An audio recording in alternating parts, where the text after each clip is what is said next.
Hello बच्चों, superb coaching centre KWC में आपका स्वागत है। आज मैं क्लास 10th का मैथ्स पढ़ाने जा रहा हूं, जो चैप्टर 8 है ट्रिग्नोमेट्री। क्या है? ट्रिग्नोमेट्री।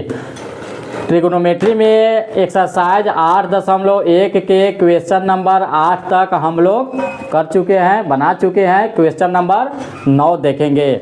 सबके पास किताब होगा तो किताब में क्वेश्चन देखिएगा, क्वेश्चन बोर्ड पर हम नहीं लिखेंगे, ठीक है। ध्यान दीजिएगा क्या कह रहा है। त्रिभुज ABC में जिसका कोण भी समकोण है, यदि tan A 1/√3 हो तो निम्नलिखित का मान ज्ञात करे। क्या कह रहा है इसमें? निम्नलिखित का मान ज्ञात करे, ठीक है। तो सबसे पहले इस चीज़ को हम लोग फिगर बना के पढ़ेंगे। ध्यान दीजिएगा क्वेश्चन नंबर, यहाँ पे ध्यान दीजिएगा क्वेश्चन नंबर क्या हो जाएगा? 9। 8 तक हम लोग पढ़ चुके हैं। ये क्लास 10th है। 10th में सब्जेक्ट में क्या है? मैथ्स है। क्या है? मैथ्स है। और मैथ्स में हम लोग ट्रिग्नोमेट्री पढ़ रहे हैं। ट्रिग्नोमेट्री ये सब आपको थंबनेल पर मिल जाएगा। तो चलिए ध्यान दीजिएगा। सबसे पहले क्या करेंगे, हम लोग एक फिगर बनाएंगे, ठीक है। फिगर बनाएंगे, या A हो गया, B हो गया, C हो गया। एक और फिगर बनाएंगे। दो तरीका से इसको कोण बताया गया है। यहाँ पे C हो गया, यहाँ पे A हो गया और यहाँ पे B हो गया। B समकोण बताया जा रहा है, इसमें भी B समकोण बताया जा रहा है। दो कोण के बारे में हम लोग पढ़ेंगे, ध्यान देंगे इस पर कैसे होता है। तो कह रहा है इसमें 9 में कि tan A बराबर 1/√3 है। यहाँ पे ध्यान दीजिएगा 9 नंबर, ध्यान दीजिएगा tan A बराबर 1/√3 के अंदर क्या है? 3 है। तो tan थीटा का सूत्र क्या होता है? लंब बटा आधार। तो लंब ऊपर हो गया, आधार नीचे हो गया, ठीक है। तो tan A के बारे में कह रहा है, तो A के लिए लंब E हो जाएगा। A के सामने सामने लंब E हो जाएगा, तो लंब 1 हो जाएगा, आधार √3 हो जाएगा, ठीक है। तो इस पर हम लोग ध्यान देंगे। क्या करेंगे? इस पर हम लोग ध्यान देंगे। अब क्या इसमें नहीं दिया है, ठीक है, इसमें कर्ण नहीं दिया है कि 90 डिग्री के सामने वाला क्या हो जाता है? इसमें कर्ण हो जाता है, ठीक है। तो इस पर हम लोग क्या करेंगे? अब ध्यान देंगे। चलिए दूसरा का फिगर की ज़रूरत नहीं है, इसी से हो जाएगा। तो ध्यान दीजिएगा, ठीक है। ये tan A के लिए कह रहा था, ये लंब हो गया तो लंब 1 रखेंगे, आधार 3 हो जाएगा, ठीक है। क्या निकालना है? कर्ण। तो इस पर हम लोग ध्यान देंगे पाइथागोरस प्रमेय से। पाइथागोरस प्रमेय से, ठीक है। पाइथागोरस प्रमेय क्या कहती है? कर्ण का स्क्वायर बराबर क्या होता है? लंब का स्क्वायर प्लस क्या होता है? आधार का स्क्वायर, ठीक है। तो ये ट्रायंगल है, ठीक है, ट्रायंगल है। इसको नेमिंग ABC जिससे कर दी है, ठीक है। तो इसको कैसे हम लोग लिखेंगे? कर्ण 90 डिग्री के सामने कर्ण AC, तो क्या हो जाएगा? AC का स्क्वायर। लंब, यहाँ देखिएगा लंब कितना है? किसी को भी एगो मान सकते हैं। लंब कितना हो गया? 3 का स्क्वायर। आधार कितना हो गया? 1 प्लस A का स्क्वायर, ठीक है। लेकिन कोण के अनुसार ही लंब होगा, कोई दिक्कत नहीं है। प्लस में है तो कोई दिक्कत नहीं है। तो ध्यान देंगे यहाँ पर √3 का 2 बार है, स्क्वायर से रूट कट जाता है, तो 3 हो गया प्लस 1 हो गया, कितना हो गया? 4। अब AC कितना हो जाएगा? स्क्वायर है तो क्या हो जाएगा? रूट। AC बराबर कितना हो जाएगा? 2। तो कर्ण कितना मेरा आ गया? 2 आ गया, ठीक है। कर्ण मेरा कितना आ गया? 2 आ गया। कर्ण मेरा कितना आ गया? 2 आ गया। अब यहाँ से कैसे करेंगे? ध्यान दीजिएगा। क्या आ गया मेरा? AC आ गया। क्या आ गया? AC आ गया। तो AC मेरा कर्ण कितना आ गया? 2 आ गया। अब क्या करेंगे हम लोग? अब इसको मान बैठाएंगे, ठीक है। तो अब देखिएगा इसमें निकालना क्या है, ध्यान दीजिएगा, नोट डाउन कीजिए। अभी इसमें हमको क्वेश्चन नंबर 9 के 1 नंबर में क्या निकालना है, ध्यान हम लोग देंगे।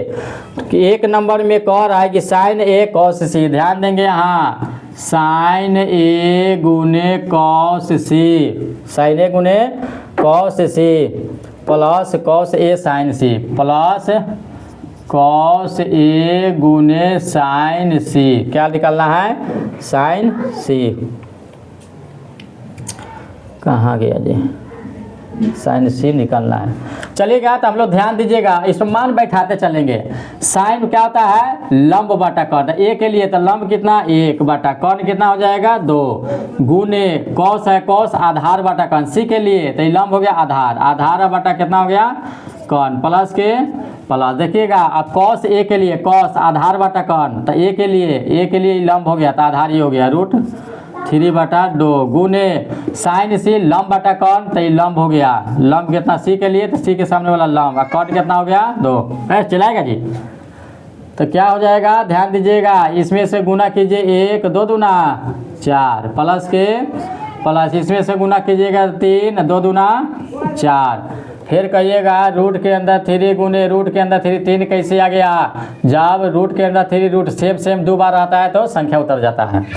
अब इसका हम क्या निकालेंगे एलसीएम, 4 हो गया, 4 4 मिल रहा है ऊपर वाले सीधे उतार दीजिए, 4 4 मिल रहा है ऊपर वाले सीधे उतार दीजिए, कितना हो गया 3 1 4, अब बट्टा कितना हो गया 4, काटिएगा तो कितना हो जाएगा 1, यानी कि इसका 1 जो है उतर आ गया, 1 नंबर का कितना उतर आ गया 1 उतर आ गया, 1 नंबर का कितना उतर आ गया 1 उतर आ गया। ठीक है, चलिए ये 1 मरतबा में कट गया है।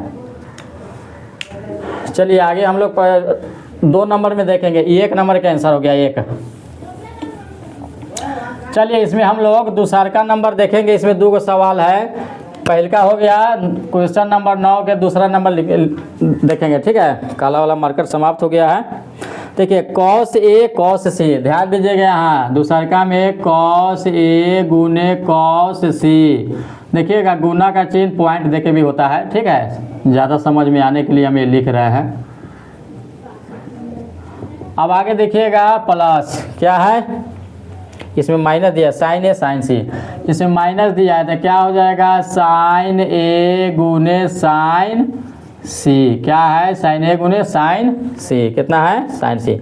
चलिए अब मान बैठाते चलेंगे, कॉस आधार बटा कौन, तो ए के लिए लंब हो गया आधार ही हो गया, तो क्या हो जाएगा √3 कौन, कौन कितना हो गया 2 गुना के गुना कॉस सी, कॉस आधार बटा कौन, तो सी के लिए लंब हो गया आधार ही हो गया, और कौन कितना हो गया 2 हो गया, माइनस साइन लंब बटा कौन, तो ए के लिए लंब कौन हो गया 1, कौन कितना हो गया 2 गुने साइन सी, साइन लंब बटा कौन, सी के लिए लंब कितना हो गया 3, लंब कितना हो गया 3 हो गया, कौन कितना हो गया 2 हो गया। ध्यान दीजिएगा बोर्ड पर, मैथ्स को समझना है तो एकदम एक टक से बोर्ड पर देखते रहिए, कहाँ जोड़ कर रहे हैं, कहाँ घटाव कर रहे हैं, कहाँ लघुत्तम ले रहे हैं, कहाँ गुना कर रहे हैं, ये सब चीज़ ज़्यादा समझ में आएगा।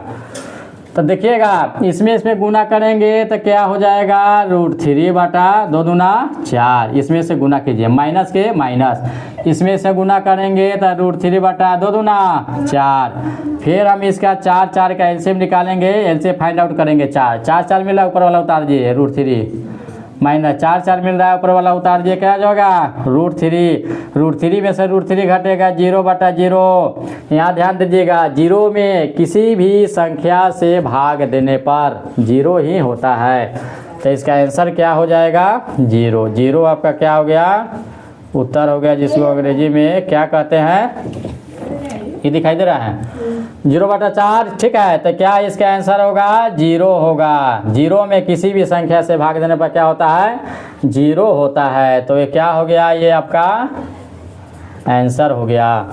ठीक है, तो चलिए आज क्वेश्चन नंबर 9 तक ही रहने देते हैं। वीडियो अच्छा लगे तो लाइक करें, सब्सक्राइब करें। Thank you.